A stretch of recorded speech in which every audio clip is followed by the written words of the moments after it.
in an old saloon and somebody comes up to you with 2 envelopes and says, "Go ahead, pick one." They have money inside.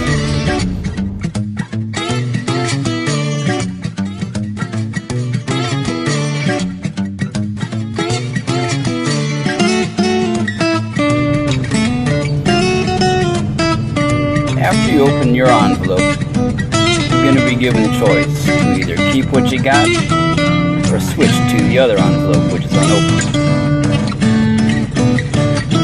So here's the thing. One envelope contains either half as much or twice as much as the other envelope. You make your choice and you take envelope number 2. Inside, $50, which means that the other one has either 25 or it's got 100. The choice now is stay or switch. Well, we have to assess the value of the other envelope. To do this, you just take the average of 25 and 100. Comes out to $62.50, which gives us a net gain of $12.50 or 25%. Switch, right?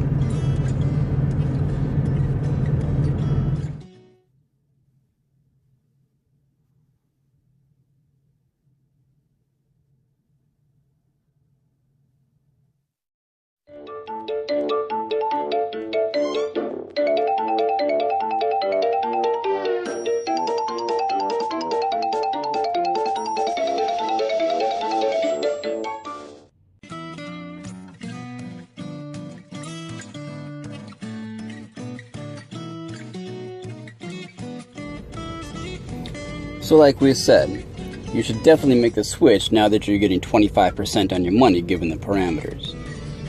But those who say that there's a paradox say not so fast. Given that you can't tell the difference between the 2 envelopes, stay or switch is still a 50-50 shot of whether you're going to end up with an envelope with a larger amount of money. So why not just skip a step and pick the envelope that you weren't going to pick in the first place and make things easier? To them, it's a wash. There's no difference at all between staying or switching in the long run. Well, from here, it seems like intuition may be getting a slight edge over the math. But those who say it's a paradox have one more point to argue as well.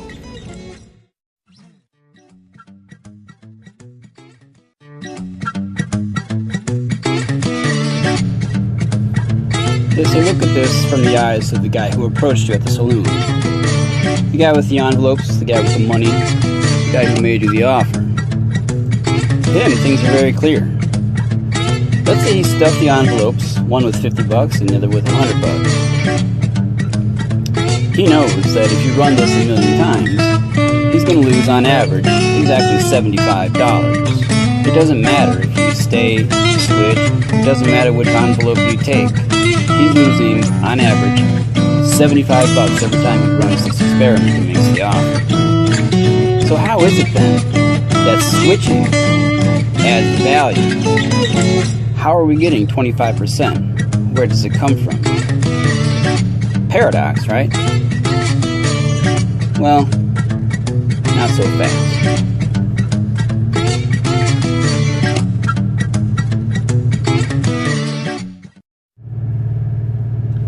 YouTubers have been backing the paradox point of view, citing that the $75 expectation is simply inescapable.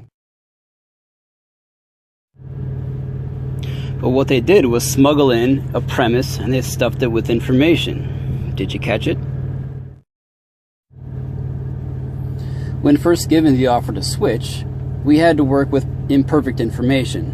So we did the calculation and we made the correct play, giving us 25% more equity.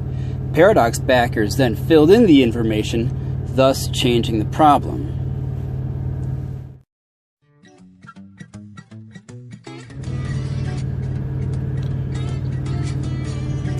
Let's draw an analogy. You're presented with a face-down card between 1 and 10, selected by a random number generator. The odds of it being, say, a 7 are exactly 9 to 1. Well, what if you're offered 12 12 to 1 on that card being a 7. Given the information, would you take that bet? Of course you would. But now let's say someone comes along and reveals it was actually a 3. That new piece of data has no bearing on whether we had a positive expectation from the beginning, given the information we had.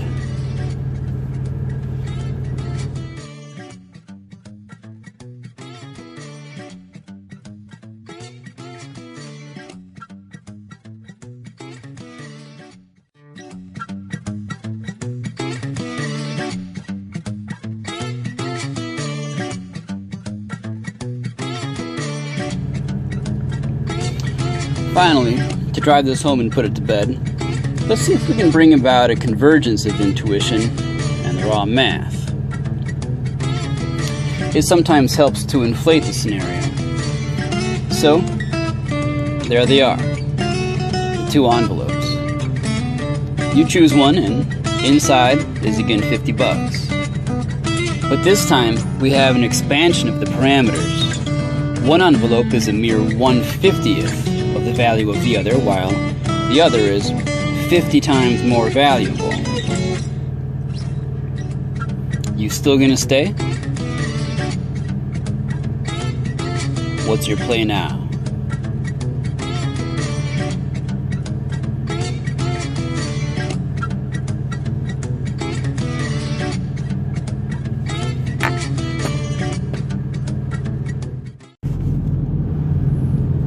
In conclusion, when presented with a paradox, always be skeptical.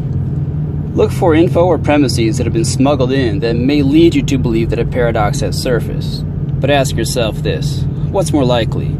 That there's a wrinkle in the universe, a crack in the logical absolutes, or that someone just fucked up?